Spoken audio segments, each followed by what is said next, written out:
ఎవడైనా మన మీద దాడి చేస్తే కనీసం మనల్ని రక్షించుకునే స్థాయిలో మనం ఉండాలి. హ్మ్.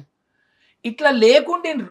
గత 1000 సంవత్సరాల్లో అట్లా లేకుండింది. హ్మ్. హిందువులు బాగా దెబ్బతిన్నారు. హిందువులే హిందువులను మోసం చేశారు. హిందూ రాజులు పోయి ముస్లిం రాజులతో ఒప్పందాలు చేసేసుకొని ప్రజలని తొక్కేశారు.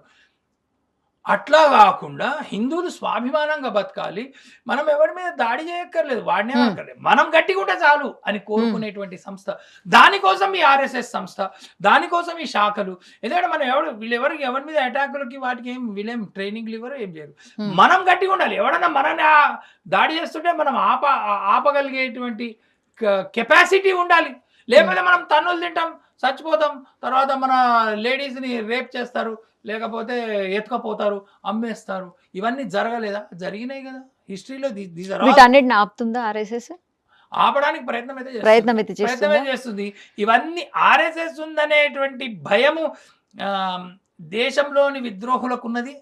తర్వాత హ్మ్, దేశం బయట వాళ్ళకి గూడా ఉన్నది. సరే దీన్ని ఎట్లన్నా ఆపాలని ప్రయత్నం చేస్తున్నారు. కానీ ఈ ఆర్ఎస్ఎస్ ఏదో ఒకళ్ళ పైన ద్వేషంతోనో హ్మ్. ఒకళ్ళకి వ్యతిరేకంగానో పనిచేసేటువంటి సంస్థ కాదు. ఇది దేశం పట్ల ప్రేమతో, దేశం కోసం పనిచేద్దామనేటువంటి సంస్థ గాబట్టి, ఎవడు ఎన్ని ప్రయత్నాలు జేసినా ఈ ఈ ఈ దేశం పట్ల ప్రేమతో ఉన్నటువంటి వాళ్ళు మన దేశంలో స్పందించి సంఘం పెరుగుతూనే ఉన్నది గానీ, అవరోధాలు ఎన్నొచ్చినప్పటికీ సంఘం తగ్గుతలేదు.